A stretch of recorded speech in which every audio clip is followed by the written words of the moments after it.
வணக்கம். மீடியா நண்பர்களுக்கு என்னுடைய மாலை வணக்கம்.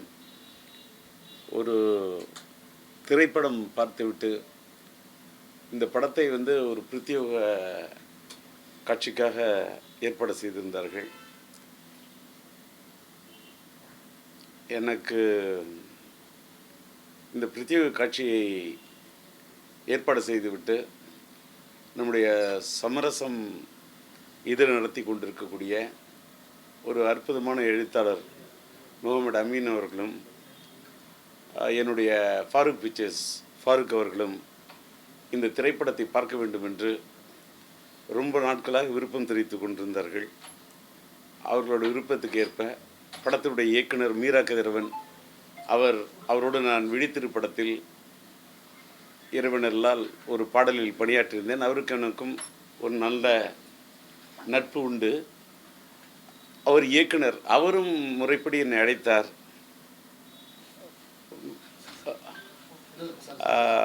மீரா கதிரவனுக்கு என்னுடைய என்னுடைய வாழ்த்துக்களை தெரிவித்துக் கொள்கின்றேன். அவர் மேலே எனக்கு பெரிய மரியாதை உண்டு. அவருடைய 2 படைப்புகளுமே, அது முதல் படைப்பிலேயே அவருடைய முத்திரையை பதித்தவர். அது ஒரு வேறு கோணத்தில் அவர் எடுத்திருந்தார். ஆனால் என்னை பொறுத்தவரையில் இந்த படைப்பு அவருடைய வாழ்க்கையிலே ஒரு இதை நான் வார்த்தைக்காக சொல்ல, ஒரு பெரிய முத்திரை. என்னோட முகத்தை நீங்கள் பார்த்தீங்கன்னா தெரியும். நான் போய் படம் பார்த்துட்டு ஒரு இறுக்கமான சூழ்நிலைக்கு ஆளாயிட்டேன். முகத்தை போய் நான் நல்லா கழுவிக்கிட்டு தான் வந்தேன். இது வார்த்தைக்காக இல்லை. ஏன்னா ஒரு படத்தை முடிச்சு விட்டு நான் ஒரு கண்ணீர் மல்கதான், ஒரு கண்ணீர் கடலில் மிதந்து விட்டு அதற்கு பிறகுதான் நான் வந்தேன். சில படம் மட்டும்தான் சில பேர் ரொம்ப பாதிக்கும்.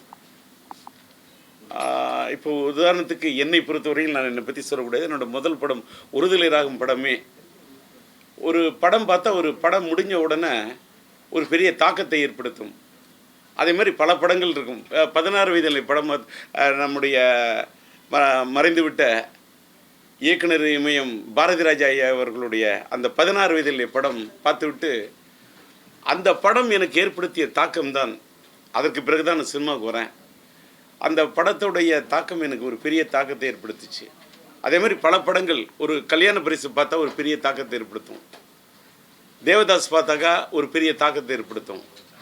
ஒரு வசந்த மாளிகை படம் பார்த்தா அது ஒரு பெரிய தாக்கத்தை ஏற்படுத்தும்.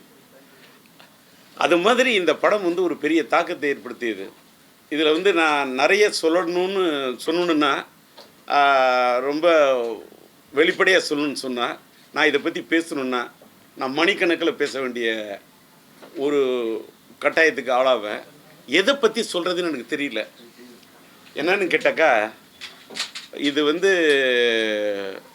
முதல்ல நம்பர் 1, இதோட இந்த கதை களம், ஒவ்வொரு படத்துக்கு ஒரு கதை களம் இருக்கும். இந்த படத்துடைய கதை களத்தை எடுத்துக்கொண்ட விதம் இருக்குல்ல, ரொம்ப அற்புதம். இதில் நடித்தவங்களை சொல்கிறதா, நட்சத்திரங்களை பற்றி சொல்கிறதா, இந்த படத்தை இயக்கிய இயக்குனர் ஒவ்வொரு ஃப்ரேம்லேயும் அவங்க எந்த அளவுக்கு உடைத்திருக்கிறார் என்பது தெரியுது. படத்தை முடிச்சுட்டு பார்க்குறேன், ஃபைனலில் அந்த கிரெடிட் கார்டு போடுறாங்க, யார் யார் பணியாற்றுறாங்கன்னு. இத்தனை உழைப்பாளிகள் இதில் உழைச்சிருக்காங்களான்னு பார்க்கும்போது அது நிச்சயமாக உழைத்திருக்க முடியும். ஏன்னு கேட்டாக்கா, ஒரு கைத்தறி நெசவு கொண்ட கடையநல்லூர் எனக்கு தெரிந்த பகுதி. கடையநல்லூர்லேருந்து மறைந்து விட்ட இயக்குனர் காஜா என்னுடைய நண்பர். அவர் அந்த ஊரில் வாழ்ந்தவர். அவரை அந்த ஊரை பற்றி நான் கேள்விப்பட்டிருக்கின்றேன். பல நண்பர்களோடு கடையநல்லூர் இந்த நண்பர்கள் என்னோடு பயணித்திருக்கிறார்கள்.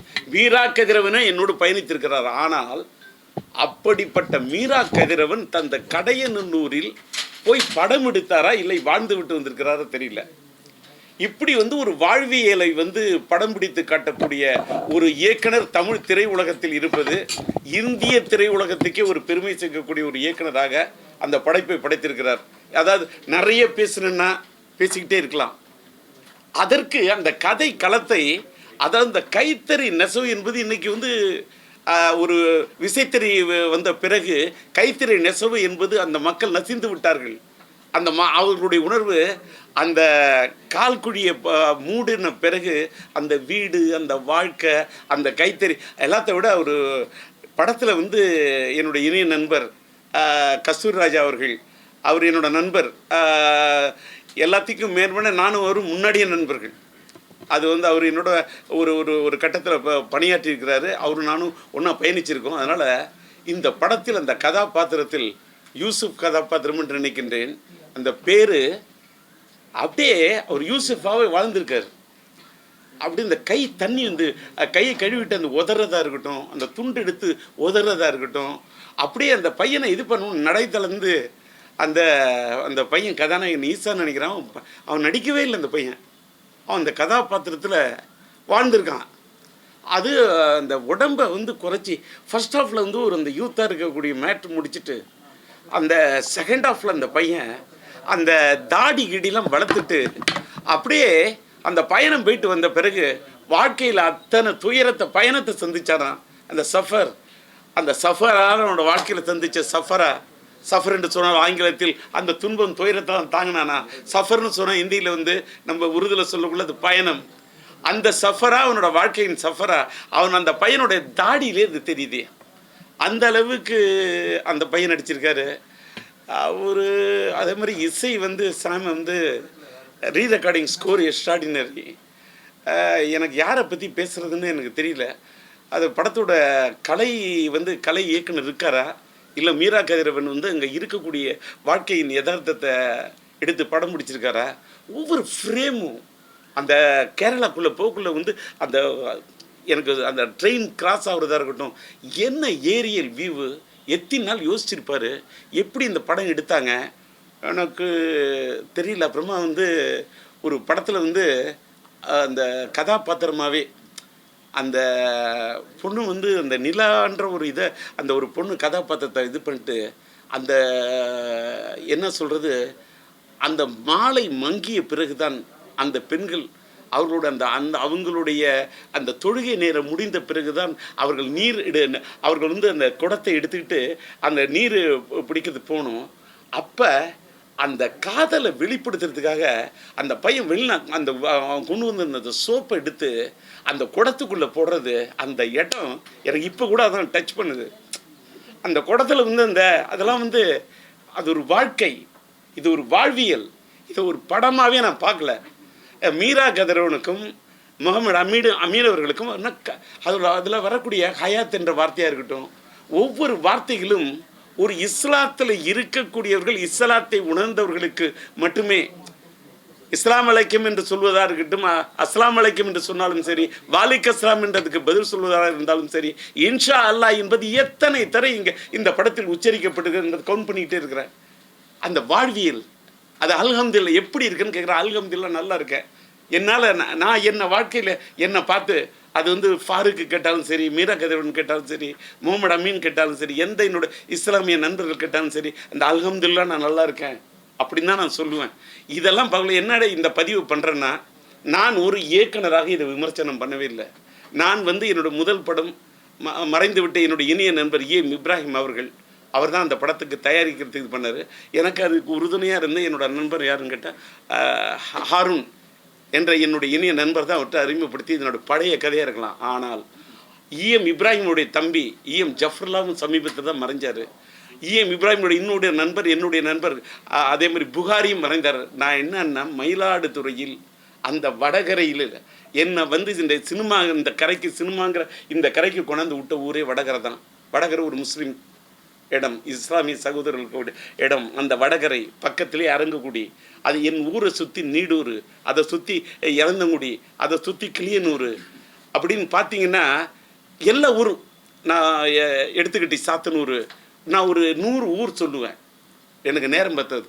நான் வாழ்ந்ததே பல இஸ்லாமிய சகோதரர்களோடு, அவர்களோட வாழ்வியலோடே நாம் கலந்து வாழ்ந்த எனக்கு இந்த படத்தை பார்க்கும்போது அதில் நடித்த அந்த கதாநாயகி கதாபாத்திரம் ஃபர்ஸ்ட் ஹாஃபில் வந்து அந்த கதாநாயகியாக இருக்கட்டும், அந்த செகண்ட் ஹாஃபில் வந்து அந்த கதாநாயகியாக இருக்கட்டும், அந்த கதாபாத்திரங்கள்லாம் சினிமாத்தனம் இல்லாமல் எடுக்கப்பட்ட ஒரு படம் சார்.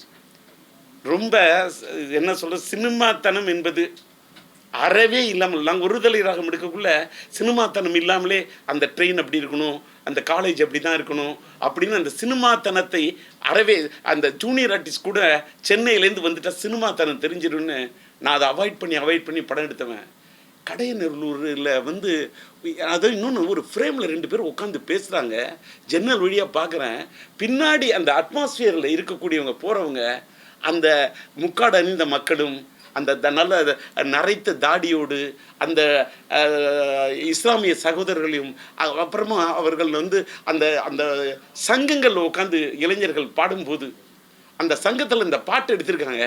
அந்த பாட்டை பாடக்கூடிய அந்த இது வரும்ல, இது ஒரு தமிழ் சினிமாவில் இதை மாதிரி யாருமே இது வரைக்கும் ட்ரை பண்ணாத ஒரு படம் சார். இதற்கு மேலே என்னால் வந்து அதிகம் பேச முடியல.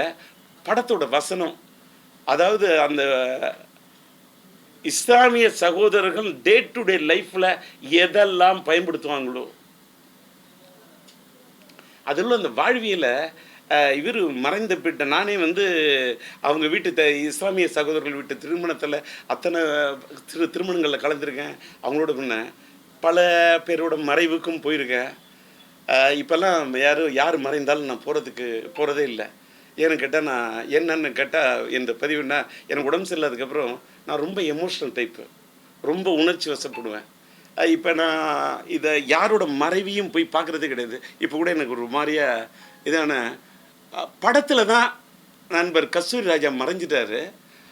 அவர் மௌத்தான பிறகு அந்த அடக்கம் செய்யக்கூடிய அந்த காட்சி வந்து என்னை ரொம்ப நெருடுச்சு. அது அது அதோட ப்ரெசன்டேஷன் அது சினிமா மாதிரியே தெரியல. அது என்னை ரொம்ப நெருடிச்சு. நான் வந்து அது அது அது ரொம்ப பாருங்கள், ரொம்ப எமோஷனல் ஆகிறேன். அதனால தான் நான் சொல்கிறேன், பச்சையாக சொல்கிறேன். இப்போல்லாம் யாராவது மறைஞ்சிட்டாங்கன்னா அந்த மறைவுக்கு போய் என்னால் என்னுடைய துக்கத்தை கூட வெளிப்படுத்த இயலவில்லை. நான் என்ன பண்ணுறேன், அதனால தான் ஒரு எழுத்து வடிவில், என்னோடய குரல் வடிவில், என்னுடைய இரங்கலில் தெரிவிச்சுக்கிறேன். புரிஞ்சுப்பீங்கன்னு நினைக்கிறேன். அந்த அளவுக்கு அந்த கஸ்தூரி ராஜாவோட மறைவு படத்தில் வந்து அதேமாதிரி எண்டில் பாருங்கள் ஒரு பெரிய தாக்கம். அந்த பொண்ணு வந்து விவாகரத்து பெற்றுட்டேன் அப்படின்னு சொல்கிறது ரொம்ப ரொம்ப ஒரு பாரத்தை கொடுக்குது, ரொம்ப ஒரு துயரத்தை கொடுக்குது. ஒரு சினிமா தனம் இல்லாத படம் சார். இதற்கு மேலே வந்து அதில் வந்து அந்த பையன் கதாநாயகன் வந்து ஃபஸ்ட் ஹாஃபில் அந்த பையன் வந்து அந்த பொண்ணு நான் அந்த வீட்டுக்கு திருட போனேன்னு சொல்லிட்டு அடி வாங்குறான். அவன் திருட போனது பணத்தை இல்லை சார், அந்த பொண்ணோட மனத்தை திருடிட்டு. ஆனால் நான் பணத்தை திருட போனேன்னு சொல்லிட்டு அந்த அபராத தொகை 1000க்கு அடி வாங்குறான் பாருங்கள். ஒவ்வொரு சவுக்கடியும் இதுதான் இந்த காதலுக்கு இந்த உலகம் கொடுக்கக்கூடிய நெருக்கடி.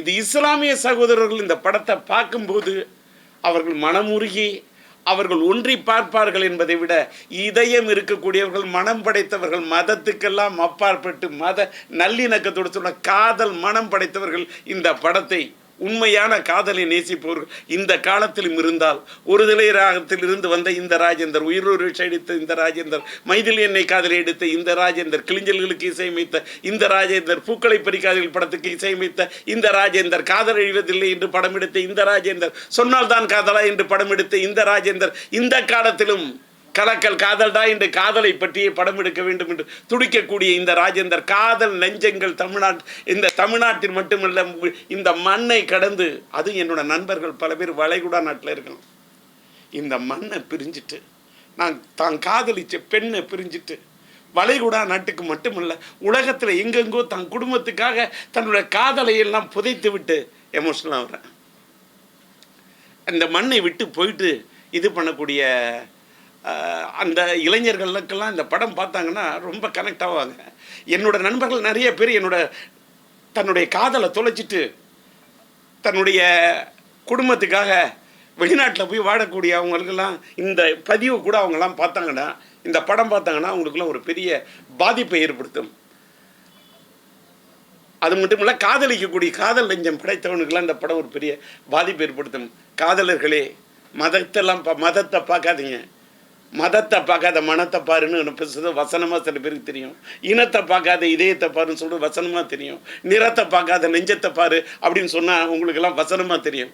ஆனால் இது வசனம் அல்ல, இது வார்த்தை அல்ல, இது ஒரு வாழ்க்கை.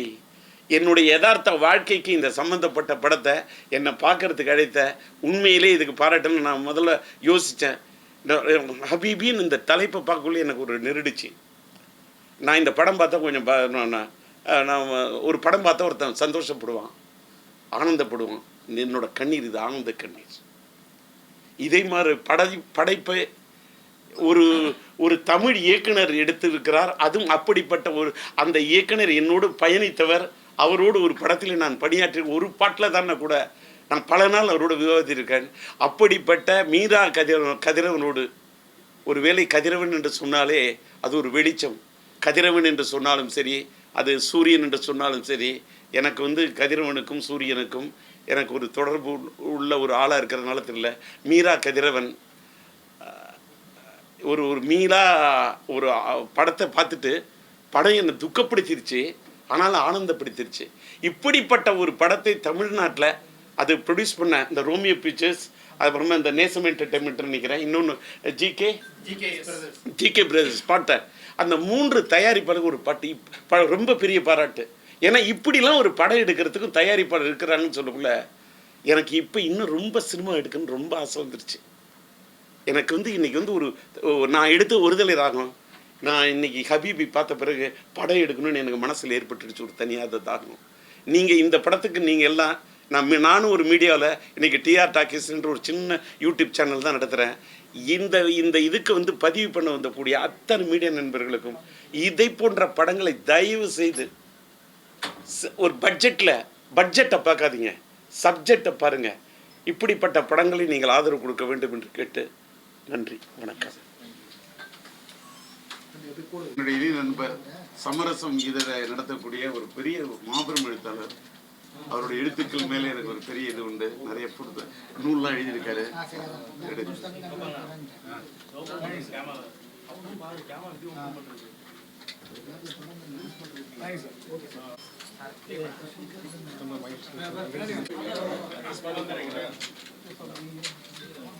எங்க மீரா கதிரவன் எடுத்துங்க, இது எடுத்துங்க சார், இது எடுத்துங்க. இவங்கள இவர் தான் எடுத்தா இது கொடுறா, டிஷ்யூ பேப்பர் கொடுறா. மீரா கதிரவன் வந்துட்டாரா?